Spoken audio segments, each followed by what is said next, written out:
Can you address any of the specific sticking points on the tax, and what is your starting point, the governor's proposal, or? The starting point is neither the governor nor the old, what was the outcome? 375. I think the starting point is going to hopefully be whatever the study committee can agree on. But we would suggest that the work that was done by Senator Peterson, Balderson, and all the negotiators over the last few months, what is a good starting point. Like I said, they had agreed on, I don't want to give a percentage, but the reports I got back was far more than the majority of the details. Now, some of the details that were left were pretty big. But Senator Peterson, do you want to talk about whether West Virginia is the right model, or do you want to go down that path? Well, let me actually just say one thing real quick before Senator Peterson comes in. I think the other thing you got to take into account here is, look, we've got a lot of new members in the House.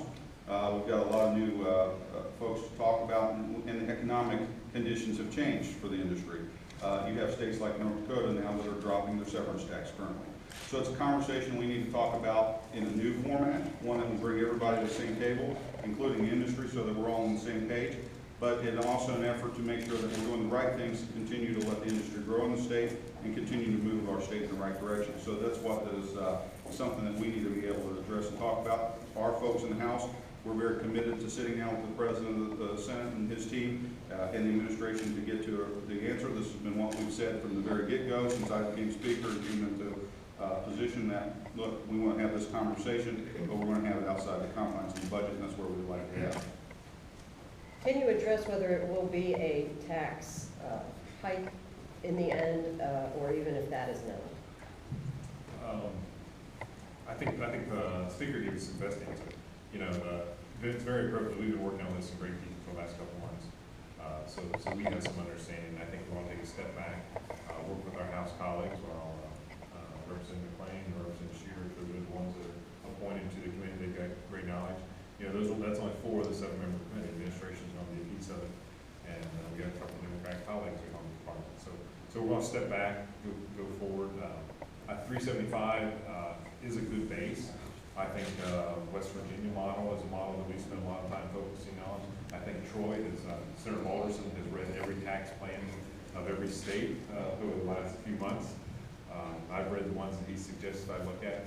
There's a lot of options, but we're going to step back a little bit. But I think ultimately we're going to come to a plan that is simple. I think it probably will have a higher rate.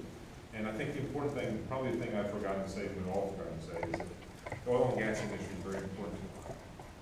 And we need to make sure that whatever plan we do allows that oil and gas industry to continue to grow, continue to prosper. It's been a part of kickstarting the economy of the state over the last 3 or 4 years. The last thing any of us want to do is make sure that that doesn't continue. Yeah, one of the other points, and we didn't emphasize this enough, because we've all talked about the oil and gas side of it. Senator Balderson has been steadfast in making sure that the benefits of anything we do in the severance tax area also benefit those local communities.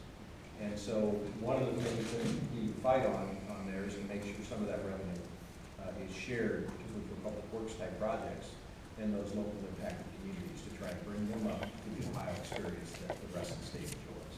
And something we believe very strongly in, and there's no greater champion on that than Senator Balderson. So I wanted to give him that shout out on that, because frankly, that's his issue. And to make sure we're treating Ohioans, all of Ohioans, fairly. So, other questions? It doesn't sound like there's even an agreement then that the industry should pay more, because that seems to be like where this conversation started from the government's point of view. I wouldn't, again, I'm not going to get into hedging where we're going to go, but I don't know that that's an argument that's really the same. Every time we talked about it, it's talked about increasing from the current rates. So, I mean, I just don't accept that as an initial starting basis. Well, I just think, look, again, here's what I think the most important take of this is we're going to restart the clock. We have a goal in mind now that we're going to look at. But the most important thing is, instead of the House negotiating over here, the Senate negotiating over here, and the administration negotiating over here, and the industry also trying to negotiate with all of us, we're saying let's all go to the same table, get on the same page. The industry has been great to work with. They're willing to sit down at the table and have these conversations. We're engaging. They're very engaging. At the same time, they're providing good paying jobs. They're providing a great new atmosphere for southeastern Ohio, with Troy Balderson and Brian Hill and many others are fighting for every day, and so we're looking to sit at the table with these folks and make sure that we do the right thing to continue to put Ohio in the right direction, that makes sense for the industry, and there's many options that we can look through as examples and conversations to have with the industry. So that's what we're trying to do, reset the clock, we're gonna all be at the same table, have the conversation, make sure our members are aware on the House and Senate side what we're doing, where we're going, and I think we'll come to a conclusion that we'll see some good progress from it. But President, they should pay more?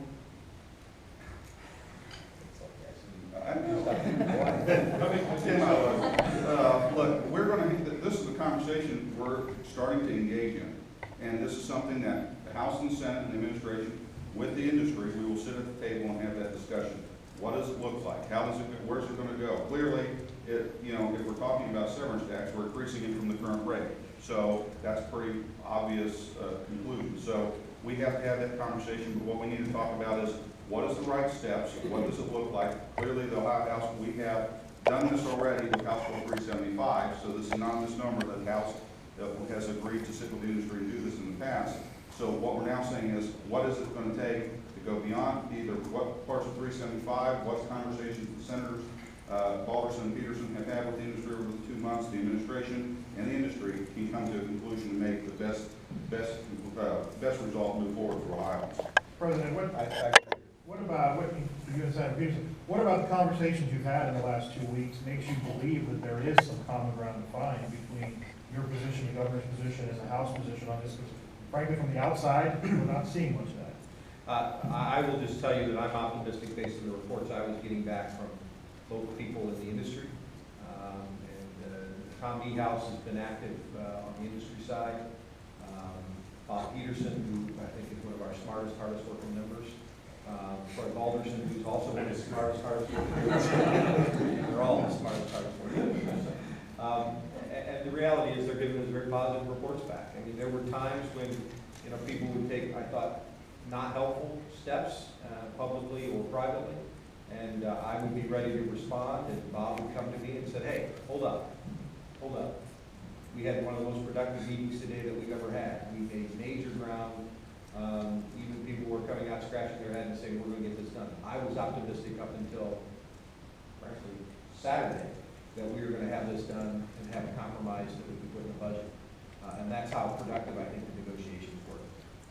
Where we're at, I think it's the speaker itself. I think it's going to be, look, everybody's committed. The speaker's committing, we're committing, the administration's committing, I believe the industry's committed, that's why they're here, to go through this process to try and find a resolution by October 1st. When you say there's a hard deadline for October 1st, is this something that will be in the budget? Is there any kind of? The budget's done. We'll probably have an NDR. We'll probably have a number of other pieces of legislation. I guess what I'm saying is there a deadline that will be somewhere where you guys will have your feet to the fire to meet that deadline? It's October 1st.